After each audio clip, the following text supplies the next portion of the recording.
Qu'est-ce que ça veut vraiment dire être primal? Manger primal? En réalité, est-ce que les gens sur les réseaux sociaux, surtout dans la communauté anglophone, primal, est-ce qu'ils sont vraiment si primal que ça? Parce que si on prend la vraie définition de primal, c'est euh, ce qui a été fait en premier, ok? Dans les premiers temps, ce qui a été fait, et comment on a mangé, comment on s'est déplacé, comment on a chassé, comment on s'est reproduit, etc., etc. Toutes ces choses-là. Donc évidemment, on va plus s'attarder à l'aspect alimentation sur cette vidéo, mais en réalité, l'élément primal, le mode de vie primal, c'est ce qui a été fait au tout début, tout simplement, en termes de définition. Alors que si on prend pour exemple la communauté primale aujourd'hui sur les réseaux sociaux, qui notamment se base sur les connaissances d'Ajonus et les principes d'Ajonus, dont je faisais partie avant également, mais je me suis rendu compte que c'était tout simplement pas la chose à faire et à suivre, simplement parce que Ajonus est tout sauf primal, ok. Pourtant sa diète s'appelle la primal diet, mais ce n'est pas une diète primale, ok. Il s'est servi de la viande crue qui est primale, pour le coup c'est quelque chose de très primal, de très qui était fait dès le début et qui est encore fait aujourd'hui par les personnes éveillées, ok, et qui ont du bon sens. Mais dans cette chose-là, il y a beaucoup de choses non primales, ok. Notamment, on va aller du moins primal au c'est primal accepted, ok. C'est-à-dire que c'est assez primal, mais c'est pas non plus quelque chose qui était fait énormément. La première chose qui pour moi n'est pas du tout primale dans cette diète, et la plupart des gens sur les réseaux suivent cette mode-là, c'est le fait de ne pas du tout consommer de sel ni boire d'eau, ok. Dans les temps premiers, même encore aujourd'hui, les carnivores, donc nous, on est des carnivores, consomment de l'eau, boivent de l'eau. Et l'eau, dans la nature, peu importe sous quelle forme, elle contient du sodium, contient du sel, du sodium, en quantité plus ou moins abondante en fonction des sources d'eau, ok. Et il y a aussi l'eau de mer qu'on peut boire, qu'on peut absorber aussi par le corps, par le port de la peau. Et donc le fait de totalement annuler, abandonner l'eau et le sel, c'est un contresens primal. Parce que l'eau de la mer, c'est simplement là d'où on vient. La vie ne serait pas possible sans eau et sans sel, sans eau salée. Elle serait simplement pas possible. C'est ce qui permet d'avoir une teneur en minéraux élevée chez les végétaux comme chez les animaux. Ok. Donc déjà, ce premier élément-là de la primal diet ne fait pas sens pour moi. Et on le voit bien, que ce soit pour moi, mon expérience, même pour les gens dans la primal diet, on se déshydrate très très vite. On a besoin de boire des tonnes de lait, on a besoin de boire des tonnes d'œufs crus, des fois même des jus de légumes, on le verra après, ce n'est pas du tout primal, et toutes sortes d'autres choses pour s'hydrater, mais en réalité ça ne fonctionne pas très très bien. Okay. Justement, la deuxième chose qui n'est pas primale dans cette alimentation, ça va être la consommation de certaines plantes, littéralement de certains légumes, qui n'existent que depuis très peu en fait, ou qui sont comestibles depuis très peu. Je prends par exemple la tomate, qui est très présente dans la diète d'Ajonus. En réalité, la tomate, de base, c'est toxique pour nous. C'est pas quelque chose de comestible. Ça a été rendu comestible grâce à l'hybridation en laboratoire de certaines espèces, de tomates, pour réduire la teneur en antinutriments et pour augmenter la teneur en sucre et en eau. Mais en réalité, la tomate, ce n'est pas quelque chose de comestible à la base, tu vois. Pareil pour le céleri, le jus de céleri, c'est une hérésie totale. En fait, c'est très simple. Tu te balades dans la nature, qu'est-ce que tu vois? Est-ce que tu vois du céleri? Est-ce que tu vois du tomate? Est-ce que tu vois des pommes de terre? Est-ce que tu vois des fruits en abondance? Non. Ne consomme pas ces choses-là. Et quand on était primal, et on est encore primal en réalité, on est encore dans cette phase-là, c'est juste que la modernité nous a écartés de ce mode de vie-là primal, eh bien, tu manges ce à quoi tu as disposition. C'est-à-dire du gibier, des fruits quand il y a l'été, du miel aussi, et des produits de la mer. C'est tout. Donc, vouloir manger des aliments qui n'existent que par le biais de l'agriculture, ce n'est tout simplement pas viable et ce n'est pas du tout primal, ok. Boire des jus de céleri, manger des tomates, des oignons, etc.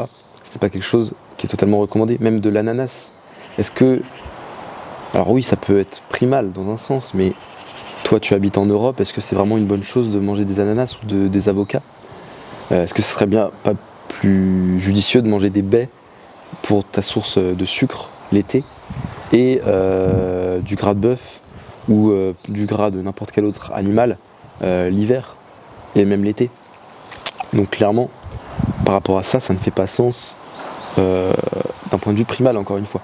Donc la consommation de certains légumes, de certains fruits, n'est tout simplement pas primale. Donc voilà, eau salée plus légumes, déjà ça ne fait pas sens. Troisième chose qui ne fait pas sens dans la diète d'Ajonus, ça va être la surconsommation de produits laitiers. En réalité, même si le lait, c'est un aliment absolument divin, je ne dis pas le contraire, je continue d'en consommer sous toutes ses formes, du lait, du beurre, de la crème fraîche, du fromage, etc. C'est absolument divin. Mais Ajonus, encore une fois lié au fait qu'il ne s'hydrate pas correctement et que ses clients ne sont pas hydratés correctement, il est obligé de consommer des tonnes de produits laitiers, 2 litres au moins de lait par jour, voire 3, voire 4. Donc clairement, c'était pas une bonne chose. Nous, l'homme, en tant que carnivore, comme les autres carnivores, comme le lion, le loup, etc., on est principalement fait pour consommer de la viande grasse, qui va nous donner de l'énergie et tous les nutriments nécessaires. Parce que dans le lait, certes, on retrouve des protéines et des lipides, c'est absolument exceptionnel comme aliment, mais le profil d'acide aminé, est beaucoup moins similaire au nôtre par rapport à la viande. Tu retrouves des éléments dans la viande qui ne sont pas présents dans le lait, comme de la créatine, la créatinine, la glycine, la taurine, qui ne sont pas présents dans le lait. Okay, donc si tu te gaves de lait, tu as moins envie de manger de viande, résultat des courses, tu te retrouves avec moins de nutriments dans ta diète, tout simplement. Donc clairement, la surconsommation de lait n'est pas du tout primale, encore une fois, d'un point de vue des premiers temps, et même d'un point de vue primal, en réalité, la consommation de lait en aussi grande quantité n'est apparue que depuis le néolithique. Alors est-ce que c'est une mauvaise chose? Non. Mais est-ce que c'est primal? Non plus. En réalité, ce qui était primal, c'était de tuer un animal, une femelle qui était enceinte, qui était en train de véler plutôt, il me semble, c'est ça le terme, et qui donc avait donc du lait dans son corps. Okay, ça c'est primal. Et évidemment, le lait, on en consomme depuis les premiers temps, mais pas autant qu'aujourd'hui et pas autant que Ajonus veut nous faire croire et veut nous faire consommer. Ok. Une autre chose qui n'est pas primale, et c'est pas forcément lié à Ajonus parce que lui, il ne préconisait pas ça, mais dans la communauté anglophone primale et même francophone maintenant qui arrive, on est contre toute activité physique, tout stress physique, alors que c'est pas du tout c'est totalement à l'opposé de ce qui est primal, ok. Dans les premiers temps, et même encore aujourd'hui, si tu vis dans la nature, et si tu as un mode de vie primal, tu vas beaucoup marcher pour suivre des proies, pour te déplacer pour aller cueillir certains fruits. Bref, nos ancêtres faisaient au moins 15 000, 20 000 pas par jour, si ce n'est plus, ok. Donc en termes d'activité aérobie déjà, on bougeait beaucoup. Maintenant, certains primals sont d'accord avec ça, mais ne sont pas d'accord avec le fait que aussi on avait une activité intense qui nous stressait beaucoup, du coup qui élevait notre cortisol. Mais en réalité, si. Ok, quand on chassait, ça pouvait nous arriver de courir plusieurs minutes. Et vu qu'on était très fort métaboliquement, on pouvait courir plusieurs minutes à une intensité assez élevée, sans souci, 5-10 minutes, voire plus. Aussi, ça nous arrivait de soulever des choses lourdes, en tant qu'homme ou même en tant que femme, de soulever des charges comme des cailloux ou toute autre chose, ou de lancer des lances justement pour tuer un animal. Enfin bref. Ou alors même se battre contre d'autres tribus, même si en réalité je pense pas que dans les temps primals, les premiers temps, on se battait entre hommes. En réalité, je pense que c'est quelque chose qui arrivait bien plus tard et qui découle tout simplement encore une fois, de dérives qui ne devraient pas arriver. On ne devrait pas se battre entre espèces. Même si en réalité c'est un argument qui est débattable. Voilà, peut-être que je dis des conneries par rapport à ça. Mais dans tous les cas, si tu te bats contre une tribu, tu as besoin à un moment donné de produire de l'intensité physique. Et quand tu es tout frêle, comme un primal qui boit 3 litres de lait par jour et qui reste dans son canapé toute la journée à bronzer au soleil, même si c'est très bien de bronzer au soleil, regarde, je suis en train de le faire, en fait, tu vas pas protéger grand chose. Ok, tu vas pas protéger ta famille, tu vas pas protéger ta femme, tu vas pas protéger tes parents, tu vas pas protéger ton fils, ta fille. Donc si développer un physique musclé et fonctionnel, c'est nécessaire pour être primal et pour se considérer vivre en alignement en fait. Ok. Donc ça c'est nécessaire. Donc voilà, je pense que c'est les 4 éléments principaux de cette communauté primale qui se base sur Ajonus, qui tout simplement ne fait pas sens.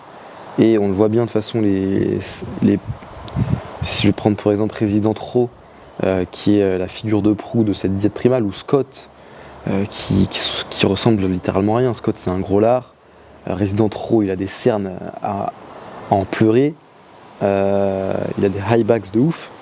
Donc clairement tu vois bien que ces gens là sont déshydratés, en mauvaise santé, n'ont pas les nutriments qu'il faut, ou en tout cas que leur corps n'est pas prêt à les accepter. Donc clairement la diète primale, la primal diet n'est pas à suivre. Ce qu'il faut suivre c'est le mode de vie primal. Ce que certaines tribus font encore aujourd'hui dans la nature, comme les Maasai, les Esquimaux, certains peuples des îles, etc., qui vont consommer des poissons crus, des noix de coco, etc.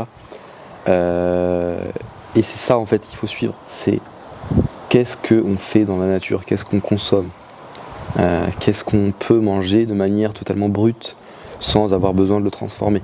C'est ça la vraie question. Ok. Et la vraie réponse, c'est des produits animaux et de l'eau. Tout bonnement. C'est aussi simple que ça. Donc voilà. Si ça t'intéresse, n'hésite pas à rejoindre la communauté privée School, le lien est dans la description, où tu trouveras toutes les informations pour réellement vivre de manière primale, ok, et fois 1000 ta santé, littéralement fois 1000 ta santé, ton énergie, ta productivité, ok, quand t'es dans cette diète, pas dans une diète de commu primale où tu fais que de manger tout le temps, mais où tu es vraiment adapté métaboliquement à ce que tu dois être tout simplement. En fait, t'es drivé T'es drivé par quoi? T'es drivé par ta faim, et ensuite tu fais un gros repas et tu te relaxes, ok? Donc c'est vraiment ça que je veux faire comprendre aux gens, c'est qu'en fait le mode de vie primal, c'est une mode de vie où tu es censé être un prédateur dans ta journée, un prédateur dans ta journée qui a besoin de nourriture. Et quand tu es en mode prédateur comme ça, c'est là où tu es le plus productif, où tu es le plus intelligent, où tu es le plus fort physiquement, où tu es le plus hargneux, en fait, tu es le plus compétitif. Et c'est comme ça que tu vas crush ta journée et que tu vas littéralement tout exploser en fait. Donc si ça t'intéresse, rejoins la communauté. Ça coûte 33 € par mois. C'est le meilleur investissement que tu puisses faire pour ta santé. Et puis moi je te souhaite une bonne journée. Salut frérot.